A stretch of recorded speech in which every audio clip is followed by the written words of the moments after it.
नमस्कार मंडळी, माझ्या चॅनलच्या पहिल्याच व्हिडिओमध्ये तुम्हा सर्वांचं स्वागत. म्हणजे आजकाल इन्स्टा उघडलं ना, प्रत्येक चेहरा अशी चमचम करणारी मुलगी एकच बोलत असते, एकच शब्द तिच्या तोंडात असतो, ते म्हणजे सिरम्स. आणि आजच्या या व्हिडिओमध्ये आपण सिरमविषयीच जाणून घेणार आहोत. सिरम काय असतं, कोणी लावायचं, कसं लावायचं, कोणतं लावायचं, बरंच काही जाणून घेणार आहोत. तर व्हिडिओ शेवटपर्यंत पाहत राहा. स्टार्टिंग विथ नंबर 1, सिरम कधी लावायचं. जनरली वर्ष 20 ते 25मध्ये तुम्ही सिरम सुरू करू शकता. पण यातही काही सिरम असे आहेत जे तुम्ही 20च्या आतही लावू शकता. For example salicylic acid, vitamin C serum, हे सिरम असे तुम्ही आधी पण वापरू शकता. सो कोणतं सिरम कधी लावायचं हे प्रत्येक सिरमनुसार थोडंफार बदलत जातं. ते आपण व्हिडिओच्या पुढे पुढे जाणूनच घेणार आहोत. तर त्याच्यातला सेकंड पॉईंट असा आहे की सिरम कसं लावायचं. कोणतंही सिरम जे तुम्ही वापरताय त्याचे थोडीशी अमाऊंट तुमच्या फिंगरटिप्सवर घ्यायची आहे आणि पूर्ण चेहऱ्यावर थोडंसं लाईट प्रेशरनी मसाज करत ते लावायचं आहे. जनरली सिरमचे 4 ते 5 थेंब तुमच्या संपूर्ण चेहऱ्यासाठी इनफ असतात. आता पुढचा सगळ्यात महत्त्वाचा मुद्दा, सिरम कोणकोणते आहेत. Starting with number 1, that is salicylic acid. Acne prone, oily, congested skin टाईपसाठीचं बेस्ट सिरम म्हणजे सॅलिसिलिक ॲसिड. तर हे सिरम करतं काय. पहिलं, ॲक्नेला ट्रीट करतं. जे तुमचे एक्झिस्टिंग पिंपल्स वगैरे असतील त्यांना ट्रीट करतं आणि नवीन फोड पिंपल्स येऊ पण देत नाही. Second, exfoliation. आता सॅलिसिलिक ॲसिड काय करतं, तुमची जी जुनी मृत त्वचा असते ना, तिला जेंटली रिमूव्ह करतं आणि खालची जी प्युअर बेबी स्किन असते ती तिला वर काढतं. म्हणजे जेंटल एक्सफोलिएशन करून तुमचे जे वरची जी पण काळवंडलेली त्वचा असते ती निघून जाते. थर्ड, हे काय काम करतं, ऑइल कंट्रोलचं काम करतं. ज्या ऑइलने तुमच्या चेहऱ्यावर सतत फोड येत असतात त्या ऑइल ग्लँड्सला ते थोडं शांत करतं आणि त्यामुळे फोड यायचं प्रमाण कमी होतं. त्याच्यानंतर चौथं आणि महत्त्वाचं काम हे सिरम असं करतं, अँटी इन्फ्लमेटरी. म्हणजे इन्फ्लामेशन, दाह, रेडनेस, तुमची चिडलेली असते ती भयंकर त्वचा, त्याला थोडंसं कमी करण्याचं काम हे सिरम करतं. ॲक्ने प्रोन आणि ऑइली स्किनसाठी बेस्ट सिरम म्हणजे सॅलिसिलिक ॲसिड सिरम. आता हे कसं लावायचं. पहिल्यांदा क्लेन्झरनी मस्त छान चेहरा धुवायचा. नंतर चेहरा कम्प्लिटली ड्राय झाल्यानंतर 2 ते 3 थेंब बोटांच्या टोकावर घ्यायचे, छान मसाज करत लावायचे. थोडंसं सिरम आतमध्ये झिरपून द्यायचं, मुरू द्यायचं. त्याच्यानंतर मॉइश्चरायझर लावायचं आणि दुसऱ्या दिवशी उठल्यानंतर सकाळी सनस्क्रीन लावायला विसरायचं नाही. सॅलिसिलिक ॲसिड सिरम शक्यतो रात्री लावा. आणि दुसरी महत्त्वाची गोष्ट, सॅलिसिलिक ॲसिड सिरम स्टार्ट करताना लोअर कॉन्सन्ट्रेशननी स्टार्ट करायचं. स्टार्ट 2%नी करू शकता. त्याच्यानंतर तुमच्या स्किनचा टॉलरन्स किंवा स्किनची क्षमता वाढल्यानंतर तुम्ही हायर कॉन्सन्ट्रेशनकडे जाऊ शकता. आणि अजून एक महत्त्वाचा पॉईंट, सुरू करताना आठवड्यातनं 2 ते 3 वेळेस सुरू करा. जेव्हा तुमच्या स्किनला झेपेल ते सिरम त्याच्यानंतर तुम्ही डेलीसुद्धा वापरू शकता. शक्यतो रात्री वापरा, सकाळी दुसरे सिरम वापरू शकता तुम्ही.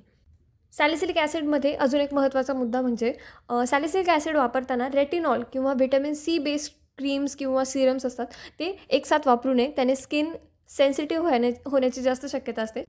तर सेकंड नंबरवर आहे हायलुरॉनिक ॲसिड सिरम. आता हे सिरम काय करतं, फर्स्ट हे हायड्रेशनचं काम करतं. म्हणजे आपल्या स्किनमध्ये वॉटर होल्ड करून ठेवतं आणि त्याच्यामुळे आपली स्किन अशी युथफुल आणि प्लम्पी आणि अशी तुकतुकीत दिसते. त्याच्यानंतर सेकंड काय काम करतं, हे इलॅस्टिसिटी इम्प्रूव्ह करतं. म्हणजे आपल्या ज्या फाईन लाईन्स, रिंकल्स वगैरे असतात त्या थोड्या कमी दिसतात. देन थर्ड, स्किनचं बॅरियर इम्प्रूव्ह करतं. म्हणजे तुमच्या स्किनचं जे हार्श केमिकल लावून, एक्सफोलिएशन लावून किंवा काही एन्व्हायरमेंट्समुळे जे पण तुमच्या स्किनचं नॅचरल बॅरियर जे असतं ते कुठेतरी हॅम्पर झालेलं असतं ते हे वाढवण्याचं काम करतं. जर तुमची त्वचा खूप इरिटेटेड, रेड आणि इन्फ्लेम्ड असेल तर त्या त्वचेला स्मूथ आणि काम करायचं कामसुद्धा हायलुरॉनिक ॲसिड हे एक उत्तम प्रकारे करतं. तर हायलुरॉनिक ॲसिड सिरम हे कसं यूज करायचं. तर पहिल्यांदा आपला फेस क्लीन करायचा. त्याच्यानंतर फेस थोडा डॅम्प असताना, थोडासा ओलसर असताना, ओला नाही ओलसर, त्याच्यात मॉइश्चर असताना थोडंसं हायलुरॉनिक ॲसिड आपल्या चेहऱ्यावर घ्यायचं, मस्त ॲप्लाय करायचं. त्याच्यानंतर तुमचं कोणतंही आवडीचं सिरम लावू शकता, व्हिटॅमिन सी लावू शकता आणि मॉइश्चरायझर आणि त्याच्यानंतर वरती सनस्क्रीन. झोपताना सनस्क्रीन नाही लावायची ऑब्व्हियसली. आता हायलुरॉनिक ॲसिड हे मॉर्निंग आणि नाईट दोन्ही रुटीनमध्ये आपण इन्क्लूड करू शकतो. त्याच्यावर मॉर्निंगला कंपल्सरी सनस्क्रीन लावायची आणि रात्री झोपताना मॉइश्चरायझर कंपल्सरी यूजच करायचं. तुमची त्वचा जर ड्राय, इरिटेटेड, सेन्सिटिव्ह या प्रकारामध्ये असेल तर हायलुरॉनिक ॲसिड हे तुमच्यासाठी खूप छान काम करू शकतं. थर्ड नंबरवर आहे ग्लायकॉलिक ॲसिड सिरम. आता ग्लायकॉलिक ॲसिड सिरम काय आहे? ग्लायकॉलिक ॲसिड सिरम हे एक AHA आहे. AHA म्हणजे अल्फा हायड्रॉक्सी ॲसिड. आता हे अल्फा हायड्रॉक्सी ॲसिड काय असतं? बेसिकली हे वॉटर सोल्युबल असतात. पाण्याच्या संपर्कात आल्यावर ते विरघळून जातात आणि काम काय करतात? वरची जी डेड स्किन असते ती रिमूव्ह करण्याचं, एक्सफोलिएशन करण्याचं हे सगळे काम करत असतात. तर आता ग्लायकॉलिक ॲसिड सिरम वापरायचे फायदे काय काय बरं? पहिलं मी सांगितलं तसं एक्सफोलिएट करतं. ही स्किनची जी वरची डेड स्किन असते ते रिमूव्ह करण्याचं काम करतं आणि तुम्हाला रेडियंट स्किन देतं. त्याच्यानंतर सेकंड काय करतं? स्किनला एक ब्राईटनिंग इफेक्ट देतं. जे तुमची डेड मृत त्वचा असते ती काढून टाकल्यानंतर ऑब्व्हियसली आतली स्किन थोडी ब्राईट असते, तर ती ब्राईटनेसचं थोडंसं काम करतं. थर्ड म्हणजे हे स्किनचं टेक्स्चर इम्प्रूव्ह करतं. तुमचे जे स्पॉट्स असतील, फाईन लाईन्स असतील, त्या थोड्याशा कमी दिसायला लागतात ग्लायकॉलिक ॲसिड सिरम वापरल्यानंतर. हे सिरम अँटी एजिंगमध्ये सुद्धा काम करतं असं दिसून आलेलं आहे. आता हे सिरम वापरायचं कसं? तर फर्स्टली चेहरा छान धुवून घ्यायचा, ग्लायकॉलिक ॲसिड सिरम लावायचं, त्याच्यानंतर मॉइश्चरायझर लावायचं. जर दिवसा हे सिरम वापरत असाल तर SPF 30 और 30+ असलेली सनस्क्रीन वापरा, कारण हे सिरम एक्सफोलिएट करतं. आतली जी स्किन असते ती बाहेर येते आणि ती जर उन्हाच्या संपर्कात आली तर तुमची स्किन अतिशय सेन्सिटिव्ह होऊन बसते. खूप जास्त प्रॉब्लेम होतो. त्याच्यामुळं एकतर सिरम रात्री वापरा, मॉइश्चरायझर चांगलं वापरा. दिवसा वापरणार असेल तर सनस्क्रीन वापरा. ग्लायकॉलिक ॲसिड सिरमचं अजून एक महत्त्वाचं सांगायचं म्हणलं तर रेटिनॉल, व्हिटॅमिन C किंवा बेन्झॉल पेरॉक्साईड असे जे ॲक्टिव्ह इन्ग्रेडियंट आहेत त्याच्यासोबत ग्लायकॉलिक ॲसिड थोडे इरिटेटिंग असू शकतं, तर ते वापरताना थोडीशी काळजी घ्या. एकतर ग्लायकॉलिक ॲसिड वापरा किंवा हे सगळे ॲक्टिव्ह इन्ग्रेडियंट्स वापरा. जर फ्रिक्वेन्सीचं म्हणाल तर आठवड्यातून 1 ते 2 वेळेस इनफ आहे, त्याच्यापेक्षा जास्त एक्सफोलिएट करू नये त्वचा. नेक्स्ट आपण वळणार आहोत सगळ्यांच्या लाडक्या सिरमकडं, that is niacinamide serum, also known as vitamin B3 serum. आता हे सिरमचे खूप काय काय वैशिष्ट्य आहेत. कोणत्याही स्किन टाईपला सूट होतं, कोणत्याही इन्ग्रेडियंटसोबत याला पेअर करता येतं, अजून ॲक्टिव्ह इन्ग्रेडियंटसोबत, कोणत्याही अजून सिरमसोबत हे व्यवस्थितपणे जातं आणि पाहायला गेलं तर सगळीच कामं हे सिरम करत असतं. आता नायसिनमाइड सिरम काय करतं? स्किनचा जो पोत असतो, जे टेक्स्चर असतं ते सुधारायचं काम करतं. पोअर्स असतील किंवा मग अनइवन स्किन असतील, एका ठिकाणी डल आहे, एका ठिकाणी ऑइली, हे जे प्रकार आहे ते नायसिनमाइड खूप चांगल्या प्रकारे टॅकल करतं. देन तुमचे जे पोर्सची साईज असते, मोठे मोठे जे छिद्र दिसत असतात, पिंपल्स, सीबम किंवा मग ऑइलच्या ज्या ग्लँड्स असतात त्या पण मोठ्या मोठ्या दिसत असतात, तर ते थोडंसं कमी करायचं काम नायसिनमाइड सिरम करतं. अँटी इन्फ्लेमेटरी नेचर आहे, म्हणजे त्यांचं जे पण दाह जो असतो स्किनचा, कोणतंही एन्व्हायरमेंटल स्ट्रेस असेल किंवा फिजिकल स्क्रब केलं तुम्ही, या गोष्टीमुळे स्किन इरिटेट होते, फार चिडते, तर ते अँटी इन्फ्लेमेशनचं काम नायसिनमाइड करतं. स्किनचा बॅरियर सुधारतं. ॲक्ने आणि अँटी एजिंग या फील्डमध्ये सुद्धा नायसिनमाइड पुढेच आहे, म्हणजे ओव्हरऑल सगळंच हे सिरम करतं आहे. तर आता नायसिनमाइड सिरम यूज कसं करायचं? पहिल्यांदा चेहरा छान क्लेन्झरनी धुवून घ्यायचा, नंतर थोडे 2-4 ड्रॉप आपल्या बोटांवर घेऊन जेंटली पूर्ण चेहऱ्यावर मसाज करायचा. मॉइश्चरायझर आणि सकाळी लावत असता तर ऑब्व्हियसली सनस्क्रीन लावायला विसरायचं नाही.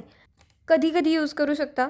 युजली तुम्ही दोन्ही टाईम यूज करू शकता, AM आणि PM रुटीनमध्ये. तर पुढच्या सिरमकडे वळूया आणि ते आहे रेटिनॉल. रेटिनॉल काय आहे? Retinol is vitamin A Serum. तर बेसिकली रेटिनॉल हे एक अँटी एजिंग सिरम आहे. तुमच्या स्किनचा पोत सुधारतं, रिंकल्स, फाईन लाईन्स याला टॅकल करण्यासाठी रेटिनॉल एक छान सिरम आहे.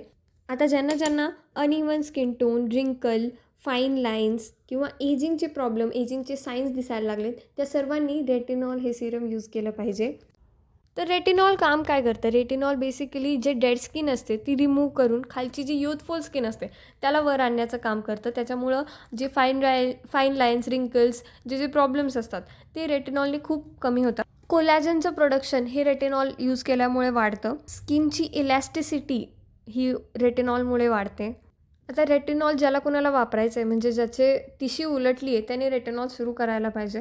आणि सुरू करताना जर तुम्ही बिगनर असाल तर कमी कॉन्सन्ट्रेशननी, लाईक 0.25 और 5 याने सुरू करू शकता. म्हणजे हे खूपच कमी कॉन्सन्ट्रेशन झाले, पण रेटिनॉल हे स्ट्रॉंग असतं, त्याच्यामुळे ते कमीच कॉन्सन्ट्रेशनमध्ये सुरू केलं पाहिजे, नाहीतर स्किन प्रचंड सेन्सिटिव्ह होऊन बसते. असं होऊ नये याच्यासाठी कमी कॉन्सन्ट्रेशनमध्ये वापरायचं स्टार्टिंगला तरी. त्याच्यानंतर तुमचा जसा टॉलरन्स वाढत जाईल तसं तसं तुम्ही सिरमचं कॉन्सन्ट्रेशन हे वाढू शकता. रेटिनॉल गाठ बांधून ठेवायची. रेटिनॉल सकाळी कधीच वापरायचं नाही. रेटिनॉल हे रात्रीच वापरायचं आणि दुसऱ्या दिवशी सनस्क्रीन लावायला विसरायचं नाही. जर दुसऱ्या दिवशी सनस्क्रीन लावणार नसाल तर रात्री रेटिनॉल लावायचं नाही. रेटिनॉल हे थोडंसं ड्रायिंगचं पण काम करतं. तुमची त्वचा थोडीशी ड्राय होते, त्याच्यामुळे तुम्ही रेटिनॉलनंतर मॉइश्चरायझर हे मस्ट आहे. तर बऱ्यापैकी सिरमसोबत रेटिनॉल हे यूज करता येत नाही. तर असे कोणते कोणते सिरम्स आहेत, तर व्हिटॅमिन सी सिरम आहे, बेन्झॉल पेरॉक्साईड आहे, अल्फा हायड्रॉक्सी ॲसिड आहे. यांच्यासोबत रेटिनॉल हे यूज करता येत नाही. का करता येत नाही? रेडनेस होतो, इरिटेशन होते, स्किन उगाच इरिटेट होते, त्याच्यामुळे ते न केलेले बरे. तर आता सिरम वापरायचे काही थंब रूल्स आहेत, ते मी तुम्हाला सांगते. फर्स्टली, कोणताही सिरम स्टार्ट करत असाल तर स्टार्ट ग्रॅज्युअल करायचा, छोट्यापासून मोठ्याकडे जायचं. बेसिकली आता समजा जर तुम्ही सॅलिसिलिक ॲसिड सिरम वापरत असाल तर 2% सॅलिसिलिक ॲसिडनी सुरुवात करा. जसं तुमचं टॉलरन्स बिल्ड होईल, जशी तुमची हॅबिट आणि स्किनलाही सवय लागेल, तसं तुम्ही सिरमचं कॉन्सन्ट्रेशन वाढू शकता. तसं नायसिनामाइडचं 5%नी स्टार्ट करू शकता. व्हिटॅमिन सीसुद्धा 5%नी स्टार्ट करू शकता. रेटिनॉल जे असेल ते 0.2%नी तुम्ही स्टार्ट करू शकता. सेकंड नंबर, कोणतंही सिरम पूर्ण चेहऱ्याला लावायच्या आधी एक पॅच टेस्ट करून घ्यायचा. चेहऱ्याच्या साईडला कुठेतरी थोडंसं सिरम लावायचं, थांबायचं, बघायचं स्किन कशी रिॲक्ट करते, इरिटेट होतं आहे का, इचिंग होतं आहे का. ही पॅच टेस्ट महत्त्वाची असते. पूर्ण चेहरा लाल लाल भडक करून घेण्यापेक्षा तो पॅच टेस्ट करायचा. यात तिसरा मुद्दा असा की कोणतंही सिरम लावल्यानंतर त्याची इफेक्टिवनेस वाढायसाठी तुम्हाला सनचं प्रोटेक्शन आवश्यक आहे. त्याच्यासाठी जर तुम्ही खूप जास्त आउटडोअर वर्क करत असाल तर SPF 50+++ वाली सनस्क्रीन घ्या. इनडोअर वर्क असेल SPF 30 पण चालेल, पण सनस्क्रीन लावा. म्हणजे तुमची जी नवीन स्किन आलेली आहे त्याच्यात तुम्हाला सन डॅमेज होऊन इरिटेशन आणि सेन्सिटिव्ह स्किनचा प्रॉब्लेम होणार नाही. 2 सिरम मिक्स करू शकतो का? हो, तुम्ही मिक्स करू शकता. पण 2 सिरम म्हणजे दुसरं सिरम लावायच्या आधी पहिलं सिरम चांगलं मुरू द्या. एवढी एक गोष्ट करा. अजून एक महत्त्वाचा मुद्दा, सिरम लावताना खूप काही चुका होतात. म्हणजे लोक डायरेक्ट सिरम तोंडावर ओतत आहेत, काही खूप घेत आहेत, काही खूप घेतच नाही, एक्सपेन्सिव्ह आहे म्हणून. अजून ती जी टिप असते ती ते स्किनवर कुठंतरी कॉन्टॅमिनेशन होतं आहे. म्हणजे खूप साधी गोष्ट आहे, पण खूप लोकांना नाही समजत आहे. नीट ऐका, करायचं काय? सिरमची बॉटल घ्यायची, ओपन करायची. 2 ते 4 ड्रॉप आपल्या स्किनच्या फेसच्या साईजनुसार 2 ते 4 ड्रॉप बोटावर घ्यायचे.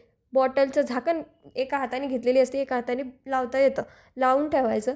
दुसऱ्या हाताच्या फिंगर टिप्सलाच ते चोळायचं. फेसवर जेंटली मसाज करायचं. संपूर्ण चेहऱ्याला लावायचं. थोडंफार राहत असेल तर ते नेकवर तुम्ही अप्लाय करू शकता. डन. याच्या व्यतिरिक्त काही करायचं नाही. तो जो सिरम घ्यायचा जो टिप असतो तो कुठेही स्किनला लावायचा नाही आणि परत त्या बॉटलमध्ये कॉन्टॅमिनेशन व्हायसाठी टाकायचा नाही. अनहायजेनिक प्रॅक्टिस आहेत त्या, अजिबात करू नका. स्टँडर्ड प्रॅक्टिस करा, ठीक आहे. आणि सगळ्यात शेवटची आणि सगळ्यात महत्त्वाची गोष्ट, कोणतंही सिरम निवडण्याच्या आधी तुमचे स्किनचे कन्सर्न काय आहे, तुमच्या स्किनला काय पाहिजे, प्रॉब्लेम्स कोणते, तुमच्या स्किनचा टाईप कोणता आहे, हे सगळं जाणून घ्या आणि मगच सिरम खरेदी करा. कारण सिरमची प्राइजेस, आत्ता मी सिरम खरेदी केलं आहे, 499 रुपीजचं सिरम आहे एक.